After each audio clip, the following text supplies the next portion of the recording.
Hello and welcome back to the channel. So today is going to be a little bit more of like a fun slash funny video.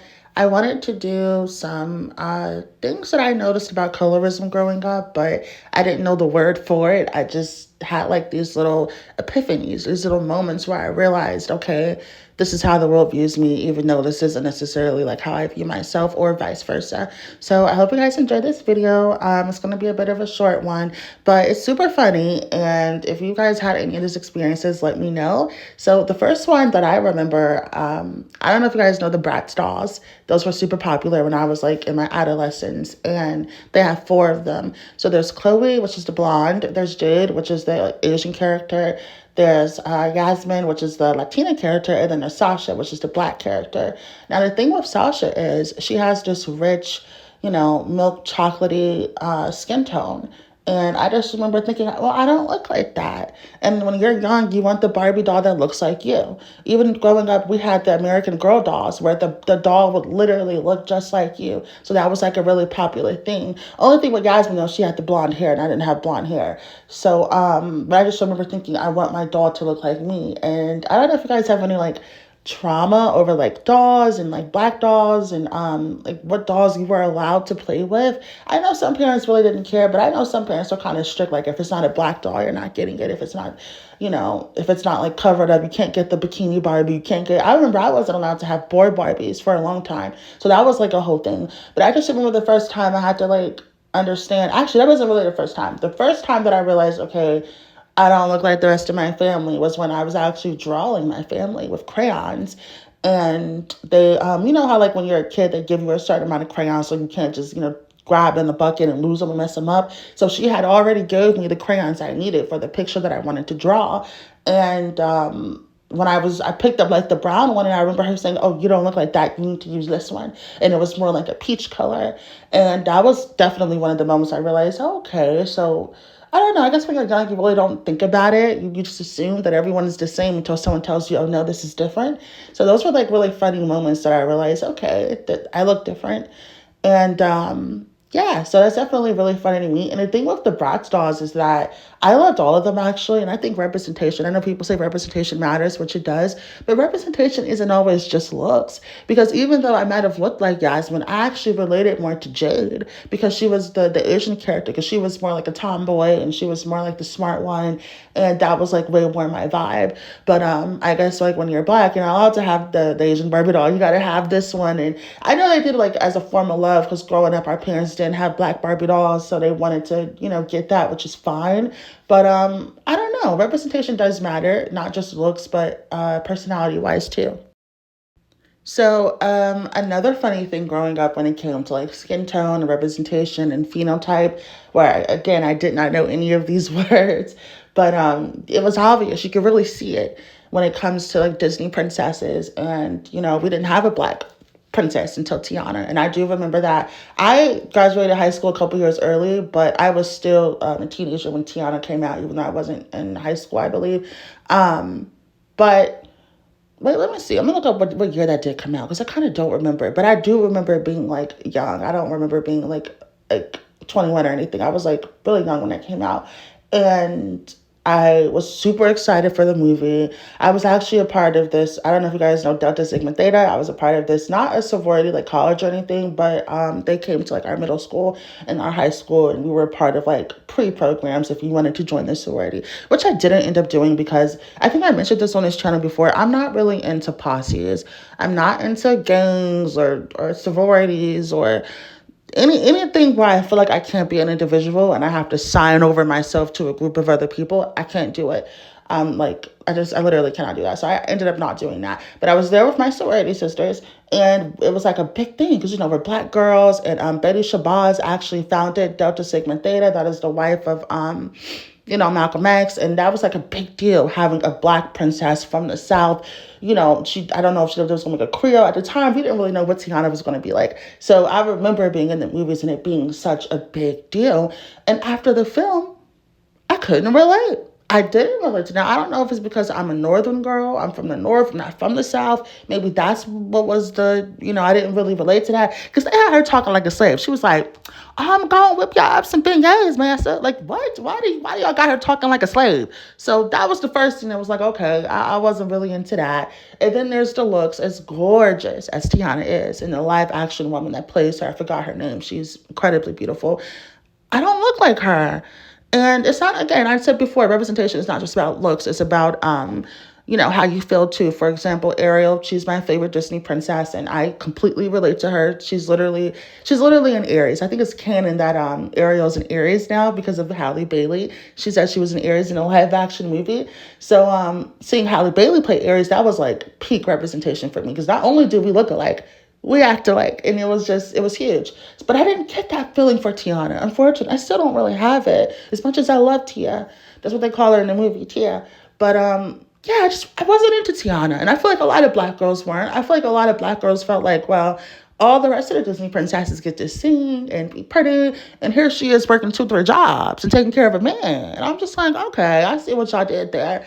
And yeah, so I really just didn't relate to that. That was one of those things as a child where I didn't even really have the tools or the terminology to understand, oh, okay, this is different because even though we're the same race, we're not the same culture. This is a Southern culture. This is a Northern culture. Maybe that's why there's a disconnect. I didn't really have the words for that. I just remember feeling, this ain't it. That's not Ariel. Like, that's not Aurora. That's not Belle. That ain't even Snow White. Like, where's you know what I mean?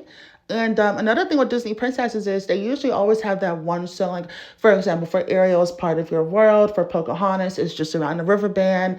For Aurora, it's Once Upon a Dream. But with Tia, she only had the I'm almost there. And I'm like, okay, now y'all doing slave tunes. Like, oh, I was so upset. So I really thought they could have did better with that character.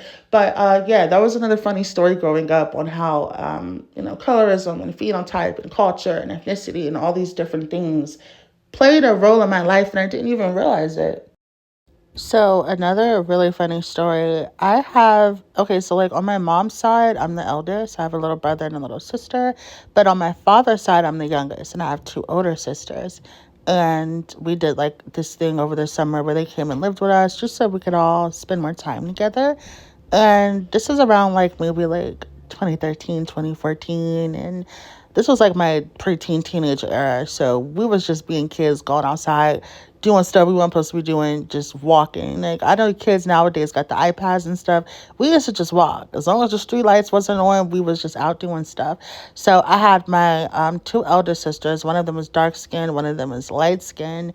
And when I say light skin, I mean like Ice Spice light skin, like high yellow, like up there, like not like me light skin. And then my sister is she's dark skin. I would say more, who can I compare her to? Because dark skin is so subjective, by the way, because you could say like Lupita, but that's like the darkest skin. I know it's possibly darker, but that's where the darkest of the dark begins. And then there's Gabrielle Union, who arguably is dark skinned, but like more like milky chocolate. And I would have to say my sister, if I had to think of someone, maybe like a Nina Simone, where you're darker than Gabrielle Union, but you're lighter than Lupita. Like the richest chocolate you can think of, like a dark chocolate, instead of like a milk chocolate. And so she's like, pretty dark, and then my sister's pretty light. So, and it's funny because when people think light skin, they think caramel skin tone. And my sister, again, she's Ice Spice. She's like white, damn near, like albino, damn near. She actually has like gray eyes and this blonde hair, like kind of like a pale yellow. You know how like some light skin girls have like that blondish hair? She has that. So I would relate her skin tone definitely to Ice Spice. And my sister again to like a Nina Simone. Um but with me, I'm more like in the middle. I'm like, it really depends on who you ask. If someone doesn't want to tell me I'm light skinned, they will say, okay, you're brown skinned. But most people will say, you're light skinned. You would be a house nigga. Like, I got that a lot growing up. Um, but because I was like more like caramel, like in the middle, when summertime came, my skin tone became very, very, very subjective. And I remember this time I was with my sisters and we was just being cute. This is back when silly bands were a thing. So we had on our Daisy Dukes, our silly bands, and we did like fake piercings on our belly buttons, and we was just being cute. And there was just boys playing basketball, and they wanted to talk to us, and there was three of them, and there was three of us. And we was just seeing like who liked who was feeling who. We was being like like playing hard to get, like ignoring them and stuff. And it was like, oh, we want to walk with y'all, da da da da. And we had ended up chopping it up with them. We wanted to get each other's like numbers or something or whatever. And I remember the guy going, "Hey, girl, come here, da da da da." And we turned around like, "Which one are you talking to?" Now, mind you, for context, my darker skinned sister, she was already talking to a whole other guy. They had went off and did their own thing. She was more of the more popular one. So she was just ready to go. Me and my other sister, my lighter skinned sister, we were more like shy and stuff. But he was yelling at us and we didn't know who he was talking to. He was like, the dark skinned one. And I was like, me? Now, for reference, I wanted to always be darker. My mom is darker. My dad is darker. The only person lighter than me in my family is my little brother, and he's adopted. So I always wanted to like look like my family, and I would like tan and everything. This was like the early 2000s when I was a little girl. So beauty standards were different than they are now. Now people think light skin, BBL, that's the beauty standard. When I was a little girl, you wanted to be tan, skinny, and have big boobs. So that was the beauty standard me growing up. So I wanted to tan and I wanted to be darker. So when he called me, I was like, ooh, me? I was like really excited. I felt like an African goddess. And my sister, she can't tan. She up there, like she burns. Me, I can get a good tan. I can go from one foundation shade to the other and, go outside light skin, come back inside brown skin. She's up there high yellow. So she would never tan to caramel. You get what I'm saying? But I can tan to like a rich red tone, brick colored, darker brown than what I usually am. So, and I was outside walking all day. So I had tanned. And I just remember thinking, ooh, I'm dark skinned for today. I was so happy. So that was just like a thing. But yeah, that's just a funny story on like skin tone and how I realized that during different times of the year, or if I'm outside a lot, or in comparison to other different skin tones, and how different skin tones were, perceived. Because, my sister, she definitely is like Ice Spice, but I don't even consider that light skin personally. That's high yellow because it's just different from light skin. It's just different. You would damn near be getting foundation for white people. At least my foundation is more like a caramel, like maybe yellow tone at the lightest. But with that, you're getting like, you can get foundation for white people.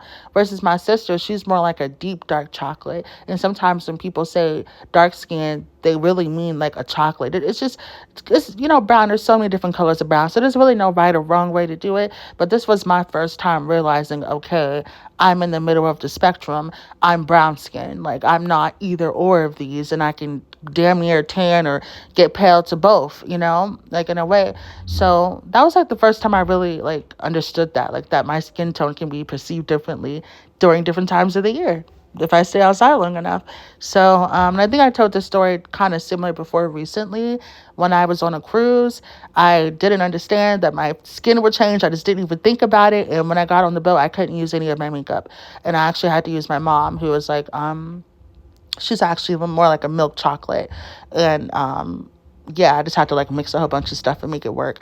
But yeah, that's like perks of being brown skin or caramel skin, whatever you want to call it. Your skin's constantly changing. And that's why all of those like bleaching allegations really irk me, because if ain't no way that you're black and you grew up in a black household and you don't understand that people's skin change colors. Like, I don't know. I guess it's something people don't really talk about, I guess. But yeah. So I hope you guys enjoyed this video. I didn't want to make it too long. If you can relate to any of these stories, let me know. Because sometimes I feel like, did we all live the same childhood? Because some of the stuff just be so relatable. And if you have your own stories, of course, you can leave a comment below. But thank you and have a beautiful day.